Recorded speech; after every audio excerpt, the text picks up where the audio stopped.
मौजूदा हालात में उम्मत मुस्लिमा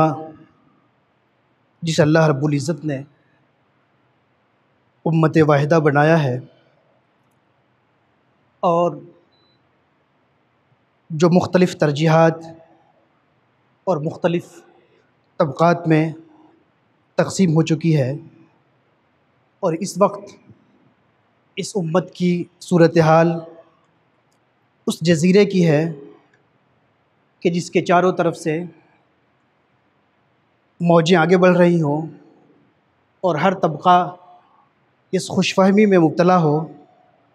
कि ये मौजें जब आगे बढ़ेंगी तो सिर्फ़ दूसरे तबके का नुकसान होगा, उसकी इमारतें गिरेंगी। हमारी मिसाल उस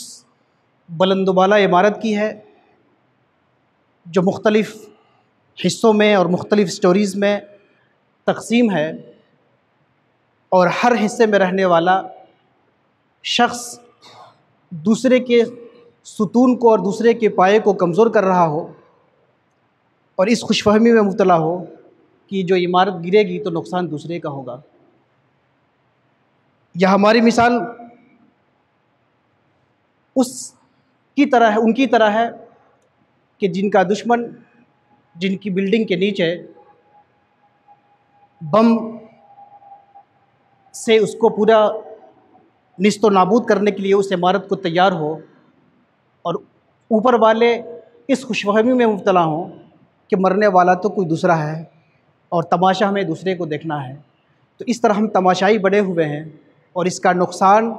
इज्तिमाई सतह पर, मिली सतह पे सबको उठाना पड़ रहा है। इसके बावजूद, इन मनफी बातों के बावजूद, ये एक मुस्बत उम्मीद अफ़ज़ा बात यह है कि अब इस वक्त उम्मत के मुख्तलिफ़ तबक़ात में दूसरे के तय हमदर्दी, बल्कि ये हकीकत में अपने तय हमदर्दी है, इसलिए कि जब कश्ती ग़रक़ाब होगी, जब तूफ़ान में कश्ती जहाज़ ये डूबेगा तो चूँकि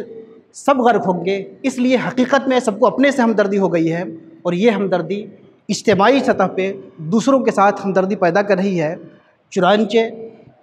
ख़ास तौर पे इस वक्त मुल्क में जो वाक़यात हुए, जिसे आप बेहतर जानते हैं, इसके बाद आपने देखा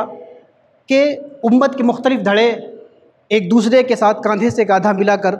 इस्लाम की हिफाजत के लिए, दीन की हिफाजत के लिए, कुरान की हिफाजत के लिए और उम्मत को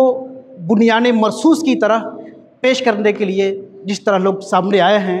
ये बात बहुत ही उम्मीद अफ़ज़ा है और इंतहाई खुशाइंद है। उम्मत मुस्लिमा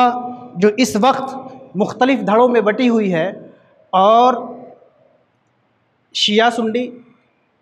फिर सुन्नी में सूफ़ी और वहाबी, और फिर सूफ़ी में हिंदुस्तानी तनाज़ुर में देवबंदी और बरेलवी, इस तरह ये उम्मत की बड़ी तक़सीम है, और हर तबके में ऐसे लोग मौजूद हैं जिनकी ज़बान में ज़हर है, जिनके किरदार में ज़हर है, और जो उम्मत को तबाह व बर्बाद करने वाले लोग हैं। हर तबके में शरपसंद अनासिर मौजूद हैं, लेकिन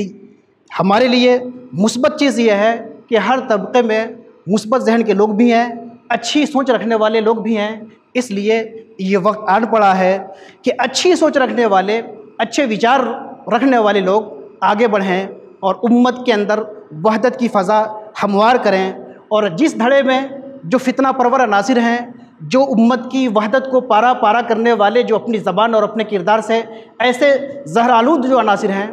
उनके ख़िलाफ़ हर तबके से आवाज़ उठनी चाहिए, और ख़ास तौर पे हर तबके को अपने तबके के अंदर मौजूद जहरीले अनासिर के ख़िलाफ़ आवाज़ बुलंद करनी चाहिए, ताकि ये उम्मत वसत के तौर पे, उम्मत वाहिदा के तौर पर, बुनियाने मरसूस के तौर पे ये सामने आ सके। और जब अंदर से एक वहदत और यगानगत की फ़ज़ा कायम होगी तो उसके बाद बैरूनी हमले अज़ ख़ुद पादर हवा हो जाएंगे और अज़ ख़ुद वो अपनी मौत मर जाएंगे। अभी 2 रोज़ क़बल हिंदुस्तान की एक बड़ी शख्सियत मौलाना सलमान हुसैनी नदवी यहाँ पे तशरीफ़ लाए। उनकी आमद को भी खानकाह में और मुल्क भर में इसी तनाज़ुर में देखा गया कि खानकाह ने इस बुरे हालात में मोहब्बत और एकानगत की एक आवाज़, एक खामोश आवाज़ बुलंद करना शुरू कर दिया है। आज हमारे और आपके बीच में शीई कम्युनिटी से इंतहाई अज़ीम आलिम, मुवक्कर आलिम दीन मौलाना सादिक हुसैन साहब तशरीफ़ फरमा हैं। इनकी आमद को भी हम इसी तनाजुर में देखते हैं और इनकी आमद से भी जो पैगाम जाएगा वो पैगाम यकीनी तौर पे हमारी वहदत और यगानगत का पैगाम जाएगा।